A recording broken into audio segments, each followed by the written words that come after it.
Hello guys, आज हम पढ़ेंगे स्लोप डिफ्लेक्शन मेथड के बारे में। उसमें इंट्रोडक्शन, अजम्पशन, उसकी साइन कन्वेंशन और सम उसकी एक डेरिवेशन है और एप्लीकेशंस उसकी और न्यूमेरिकल्स जो है हम अगली वीडियो से शुरू करेंगे। तो सबसे पहले इसकी इंट्रोडक्शन आ गई। मतलब स्लोप डिफ्लेक्शन मेथड पब्लिश हुआ था 1915 में। मतलब लास्ट टच दिया गया था प्रोफेसर G.A. मैनी के द्वारा यूनिवर्सिटी ऑफ मिनीसोटा में। और ये जो मेथड है ये मैट्रिक्स फॉर्म में डिवॉल्व हुआ था, जो कि स्टिफनेस मैट्रिक्स मेथड से आता है। इसके बारे में हम अगले वीडियोस में पढ़ेंगे। तो सिंपल सी इंट्रोडक्शन है इसकी। इसकी अजम्पशंस पहली है, all joints are rigid. Means कि जो एंगल दिया गया ना, आप डायग्राम में देख सकते हैं 1.1 ए में जो एंगल थीटा है वो बिफोर डिफॉर्मेशन और आफ्टर डिफॉर्मेशन सेम है। और जो सेकंड इसकी अजम्पशन है वो है, distortion due to axial deformation are neglected. मतलब एक्सियल डिफॉर्मेशन के कारण जो डेल्टा डिस्टॉर्शन हो रही है उसको हम नेग्लेक्ट कर देते हैं। और थर्ड है, shear deformation are also neglected. इन दोनों को नेग्लेक्ट कर देते हैं। इन दोनों को नेग्लेक्ट इसलिए करते हैं क्योंकि ये वेरी वेरी स्मॉल है as compare to distortion due to flexure. अब साइन कन्वेंशन की बारी आ गई। अब मतलब हम मोमेंट्स के बारे में पढ़ लेते हैं। तो क्लॉकवाइज को इन्होंने पॉजिटिव लिया है, एंटी क्लॉकवाइज को नेगेटिव लिया है। आप जो मर्जी मान सकते हैं। ए, हाँ, तो B to A ये जा रही है क्लॉकवाइज सो पॉजिटिव, और B to C जा रही है ये anti clockwise so negative. And sign convention rotation और सेटलमेंट में आल्सो आते हैं। जो रोटेशन में आते हैं जैसे कि क्लॉकवाइज रोटेशन, अब जो टेंजेंट के हिसाब से देखी जाती है इलास्टिक कर्व में जो रोटेशन आती है, जैसे ए से जो टेंजेंट जा रहा है वो क्लॉकवाइज जा रहा है। हम मतलब ऐसे जा रहा है क्लॉकवाइज। सो ए से और जो सी से भी जा रहा है वो भी क्लॉकवाइज जा रहा है, तो इन दोनों को हम थीटा 1 और थीटा 4 को मान लेंगे पॉजिटिव। लेकिन ये जो बी और सी है ये नेगेटिव ऐसे घूम रहा है एंटी क्लॉकवाइज, सो रोटेशन इसमें नेगेटिव होगी थीटा 2 और 3 के लिए। और सेटलमेंट भी सिंपल सी है, जो राइट हैंड साइड स्पोर्ट है और जो मतलब लेफ्ट से नीचे है तो पॉजिटिव। जैसे A to B मान लो और B नीचे है तो A से B तक ये पॉजिटिव होगा। लेकिन अब B to C मान लो, B नीचे है मतलब लेफ्ट नीचे है और C ऊपर है तो ये नेगेटिव होगा। This are the settlement sign convention. तो अब हम डेरिवेशन शुरू करते हैं स्लोप डिफ्लेक्शन इक्वेशन की। तो इसमें हम पहले तो ए बी एक रिजिड स्ट्रक्चर मान लेंगे, फिर उस पर डिफॉर्मेशंस होंगी ड्यू टू लोडिंग, फिर उसके अकॉर्डिंग डिस्प्लेसमेंट भी होंगी उस डिफॉर्म शेप की, जैसे कि थीटा 1 थीटा 2 और डेल्टा टाइप। और फाइनल एंड मोमेंट आएंगे हमारे पास, जैसे उनको नाम दे दो MAB और MBA। तो उन जो फाइनल एंड मोमेंट आ रहे हैं और जो डिस्प्लेसमेंट आ रही है उनके बीच में रिलेशनशिप निकालनी है। This is the diagram. ये हमने रिजिड बीम ले लिया है और ऊपर से लोडिंग, उसके कारण जो एंड मोमेंट और जो ये डिफॉर्मेशंस आ रही हैं उनके बीच में रिलेशनशिप निकालने को ही डेरिवेशन बोलते हैं। स्लोप डिफ्लेक्शन इक्वेशन की बहुत इजी है। इसमें सबसे पहले हमें 4 स्टेप्स के बारे में पता होना चाहिए।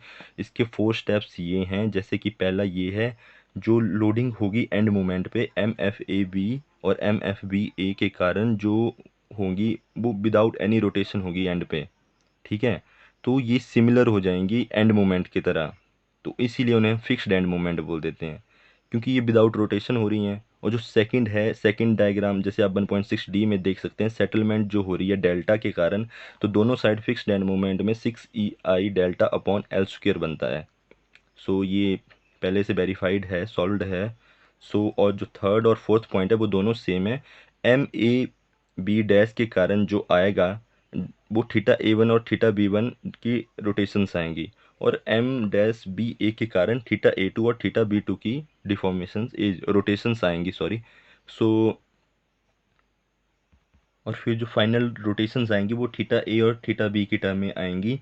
और जो अब हमने कंजुगेट बीम मेथड तो आपने पढ़ा होगा पिछले स्ट्रक्चर में, तो उसके कारण जो आपके पास जो लोडिंग एंड होता है वो होता है ML/3 EI और ML/6 EI। उसके हिसाब से अब हम थीटा 1 थीटा 1 थीटा 2 और थीटा 2 की वैल्यू निकालेंगे।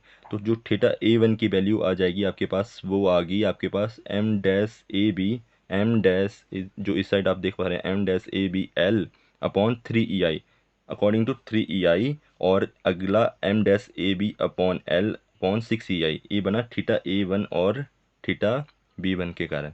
लेकिन जब थीटा A2 और B2 की बारी आएगी तो ये M भी उल्टे हो जाएंगे, जैसे BA और VA, और ये 6 और 6 की जगह 3 की जगह 6 और 6 की जगह 3 आ जाएगा। बाकी सेम है। और अब इसकी कैलकुलेशन मैं आपको अपनी कॉपी पे दिखा देता हूँ। तो हमारे पास देखो थीटा A1 B1 A2 और B2 की वैल्यू दी हुई थी, तो सबसे पहले हमने थीटा A निकाल दिया। थीटा A निकालने के लिए theta A1 minus theta A2 किया, सिंपली लिख दिया। और थीटा V निकालने के लिए थीटा V2 माइनस V1 किया, उनकी भी वैल्यू लिख ली। तो अब हमें निकालना है 2 theta A plus theta V।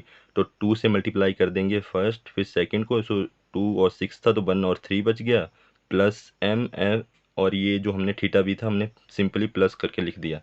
लेकिन अब ये जो दोनों हैं ये दोनों कट गए आपस में, और इधर हमने एलसीएम ले लिया 6 EI, और इधर टू टू मतलब 3 2 2 4, और -1, 4 से 1 गया 3, 3/6 तो 1/2, और हमारे पास बच गया M-AVL/2 EI। और इसको और इक्वेशन क्या इस साइड क्या था, 2 theta A plus theta V। तो हमारे पास जो M-AV की वैल्यू निकालनी थी हमें, तो 2 EI 2 theta A plus theta V। उसी तरह सिमिलरली अब हम M-BA की वैल्यू भी लिख सकते हैं, और उसमें थीटा A इस तरफ और 2 थीटा V होगा। बाकी क्योंकि 2 theta V plus theta A हो जाएगा ना, तो बाकी सेम होगा। और फिक्स फाइनल मोमेंट निकालने के लिए, ये तो हो गया आपके फिक्स टाइप, और अब निकालना था हमें फाइनल मोमेंट। फाइनल मूवमेंट निकालने के लिए आपको सबसे पहले तो फिक्स्ड एंड मूवमेंट लिखने पड़ेंगे, माइनस अगर कोई आपके पास क्या बोलते हैं उसको, अगर कोई भी सेटलमेंट हो रही है तो उसका फॉर्मूला लिखना पड़ेगा, उसको माइनस करना पड़ेगा, प्लस M-AV जो अभी हमने निकाली है वैल्यू, तो इसको पुट करोगे तो आपके पास इक्वेशन बनेगी M फिक्स्ड एंड मोमेंट की प्लस 2 EI/L। 2 थीटा मतलब कॉमन ले लिया आपने, और बाकी अंदर ये बच जाएगा। और सिमिलरली अगर आपको M उसके लिए निकालनी है, तो ये M fixed end moment of BA, और बाकी सिंपल 2 थीटा B और plus theta A minus 3 delta L हो जाएगा, और इसको बोलते हैं स्लोप डिफ्लेक्शन इक्वेशन। ये दोनों आपकी स्लोप डिफ्लेक्शन इक्वेशंस हैं। सो स्लोप डिफ्लेक्शन इक्वेशन देखने के बाद अब हम देखेंगे application of slope deflection equation. वो 3 तरह की होती है, कंटिन्यूस बीम पे, फ्रेम विदाउट साइड स्वे, और फ्रेम विद साइड स्वे। इन तीनों के बेस पर न्यूमेरिकल हैं, वो जब हम करेंगे तो हमें सब पता लगता जाएगा। So thank you guys.